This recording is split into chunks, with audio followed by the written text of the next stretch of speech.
بہت ساری یونیورسٹیز کے اندر طالبات کے ساتھ غیر اخلاقی حرکات کرنا، اور پھر یہ استاد کا پیشہ، یہ استاد ایسا ہو سکتا ہے؟ ہمارا اسلام کیا کہتا ہے کہ استاد کا رتبہ والدین سے بھی بڑھ کے ہے، اور ایک استاد سے یہ امید کی جا سکتی ہے؟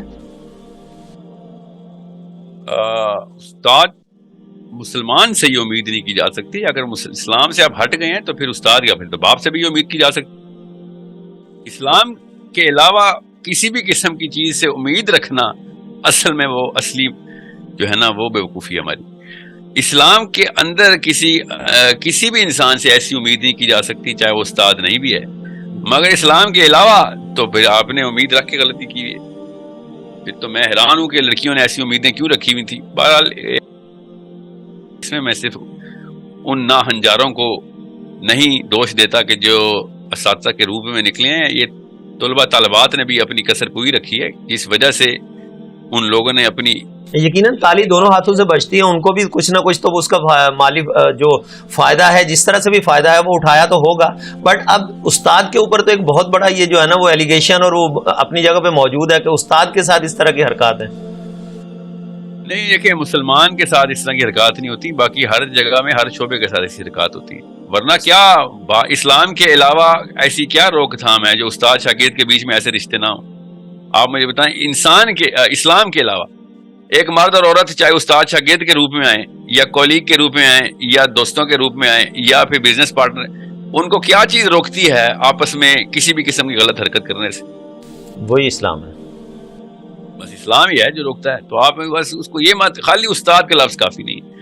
وہ ایک دنیاوی ٹائٹل دینا ہے تو پھر اس کو کسی اور قسم کی روک تھام مت کریں. نہیں سہیل صاحب، میں یہ کہہ رہا ہوں کہ ہمارے اسلامی معاشرے میں اسلامی جمہوریہ پاکستان کا جب ہم ورڈ یوز کرتے ہیں تو میرے ملک پاکستان میں اسلامی جمہوریہ، اسلامی قانون ہونے چاہیے، اور جو یونیورسٹیز، درسگاہ، جامعات جو ہیں وہ تو ایک تعلیم کی جگہ ہے، وہاں پر تو اسلام کی تعلیم بھی دی جاتی ہے. وہاں پر اس طرح کی حرکات ہونا تو بہت زیادہ ہی معیوب سمجھا جائے گا نا، اور پڑھے لکھے طبقے کی طرف سے. جی ہاں، پڑھا لکھا تو چلیں، کتابیں پڑھا لکھا تو علم نہیں ہوتا. علم ہوتا ہے کہ آپ اس مسئلے کو سمجھ سکیں کہ جس کا سلوشن آپ نے ڈھونڈ کے اس کی کمپیٹنس صلاحیت. Welcome back. بیسک وجہ یہ ہے جو میں آپ کو بتاؤں کہ جو کچھ ایسی باتیں صاف ظاہر ہو رہی ہیں کہ مسلمان جو ہے نا وہ اتنا دور اور اتنی تیزی سے کسی سے نہیں بھاگ رہا جتنا دور اور جتنی تیزی سے وہ مولوی صاحب سے بھاگ رہا ہے. اگر کسی کو کوئی شک ہے تو پھر اس کا دماغی توازن چیک کرا لیتے ہیں، ورنہ دنیا میں کسی اور ہستی سے مسلمان لڑکا لڑکی اتنی الرجک نہیں ہے جتنا مولوی صاحب سے. تو کیا سب پہ ایک جتنا ابلیس آتا ہے؟ تمام لڑکے لڑکیوں پہ ابلیس آیا ہوا ہے اور صرف انہی کا قصور ہے. تو اگر ایسا ہوتا تو وہ صرف غلط ہستیوں کی طرف بھاگ رہے ہوتے. وہ ہمیشہ ہر انسان اس طرف جاتا ہے جس طرف سے اس کو آواز ایسی آتی ہے کہ جس میں اس کو اس کی باتوں کی سمجھ آ رہی ہو اور وہ اس میں اپنی سیلف ورتھ ڈھونڈ رہا ہو. یہ نہیں کہ کوئی جہاں پہ اس کی تعریف ہو رہی ہو، ایسا کچھ نہیں ہے. سیلف ورتھ کا مطلب غلط مت لیجیے گا. سیلف ورتھ کا یہ مطلب ہے کہ مجھے ایسا کام دیا جا رہا ہے یا ایسے کام کے بارے میں بتایا جا رہا ہے کہ جس کے اندر میں نے اگر مہارت حاصل کر لی تو مجھے ایسا بڑا ایک ایسی کائنات کا دروازہ کھل جائے گا کہ جہاں سے میں اپنے آپ کو بہتر، جہاں پہ میں اپنے آپ کو بہتر اسٹیبلش کر سکتا ہوں. تو اسلام سے بڑی کون سی کائنات کا دروازہ ہے؟ اسلام تو اس کائنات کے ایک کونے کا دروازہ کھول دیتا آپ کے لیے. تو جیسے ہی آپ یہ بات سمجھیں گے تو آپ کو پتہ چلے گا کہ مولوی صاحب سے الرجی کیوں کریٹ ہوئی ہے اور مولوی صاحب کو صرف 5 منٹ کے لیے سننے کے لیے کیوں بھاگتے ہیں. اور جس مولوی صاحب کو میری بات پہ اعتراض ہو رہا ہے اور اس کا ایگو ٹریگر ہو رہا ہے تو اسے کہہ دیں کہ آپ جمعے کے خطبے کے بعد عصر والے دن پوری نہیں آدھی مسجد بھر کے دکھا دیں. بس اگر جمعے کا دن نہ ہوتا، جمعے کی نماز فرض نہ ہوتی تو پھر میں دیکھتا ان کے خطبے سننے کون آتا ہے.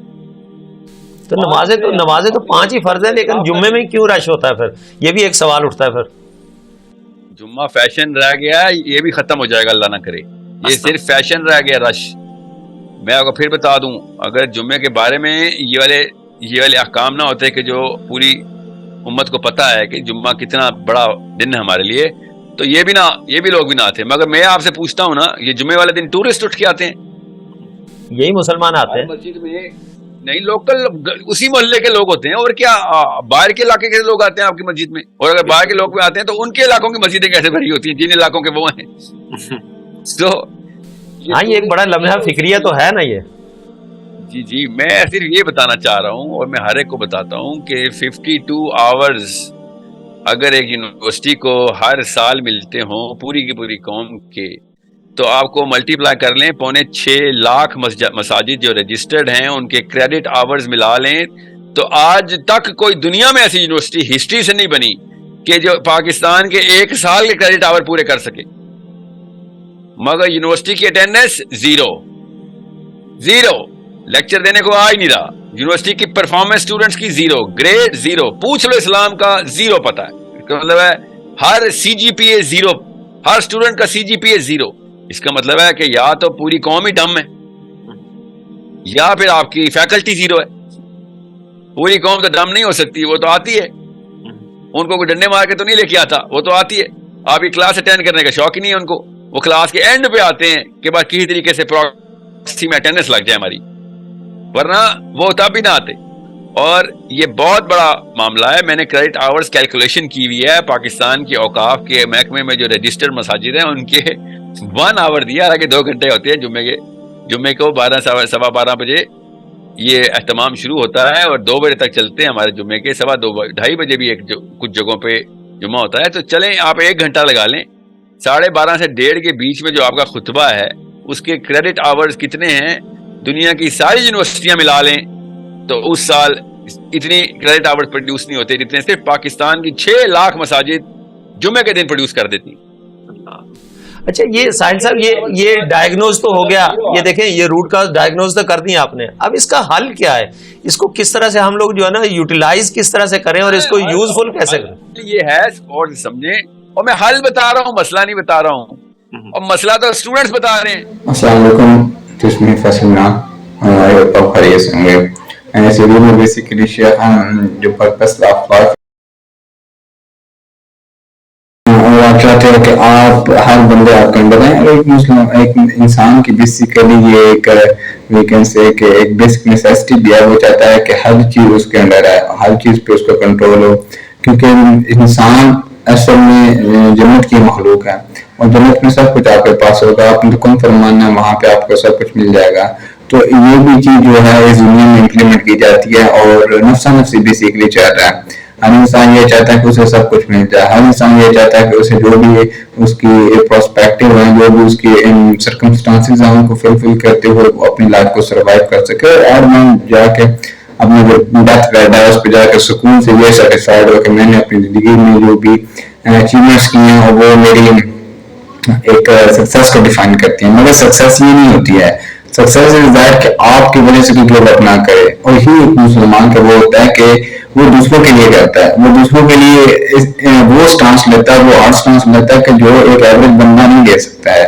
کیونکہ مسلمان کے پاس اس کا پرسپیکٹو ہوتا ہے کہ اس نے بڑی چیزوں کو، بڑے لینس سے چیزوں کو دیکھنا ہوتا ہے کہ آنے والے 100 سال میں سے کیا امپیکٹ کریے گا. اور یہی ایک خلافت کا نظام بھی ہے نا کہ آپ نے لانگ ٹرم چیزوں کو لے کے چلنا ہوتا ہے. ٹھیک ہے، آپ تزکیہ کروا رہے ہو، آپ سیلف پیوریفیکیشن کروا رہے ہو، آن دا ادر ہینڈ دوسری بھی تو چیزیں ہوتی ہیں. لائک اگر ایک ڈیموکریسی کی ایگزامپل لے لیں تو جتنا زیادہ آپ اس چیز میں انوالو ہوتے ہو تو اور زیادہ لوگ آپ کی طرف انفلوئنس ہونا اسٹارٹ ہو جاتے ہیں. ہمارے مسجد کے جو بھی زیادہ ہمارے مسجد مدارس میں جتنے بھی علماء کرام ہیں وہ کیا کر رہے ہیں، جو سیلف پیوریفیکیشن کروا رہے ہیں، تزکیہ کروا رہے ہیں، سسٹم امپلیمنٹیشن کے لیے ان کی کوئی کاوش نہیں کر رہے ہیں، جس وجہ سے یوتھ ان سے ریپلس ہو رہا ہے، جس وجہ سے یوتھ ان سے دور ہو رہا ہے. وہاں خان وہ بھی ہیں جو بھی پولیٹیشینز ہیں، وہ دیکھیں ایک پرسپیکٹو دے رہے ہیں، ایک لانگ ٹرم میں جا کے آپ چیزوں کو اپروچ کر رہے ہیں، ایک آئیڈیالوجی دے رہے ہیں جس کی وجہ سے یوتھ اتنا زیادہ کلک کرتا ہے ان کو. ہم جا کے مسجد میں اپنا سیلف پیوریفیکیشن کر رہے ہیں اور وہ یوتھ میں جا کے اپنا ایک آئیڈیالوجی پیش کر رہے ہیں. اور اس لیے میں بلیو کروں کہ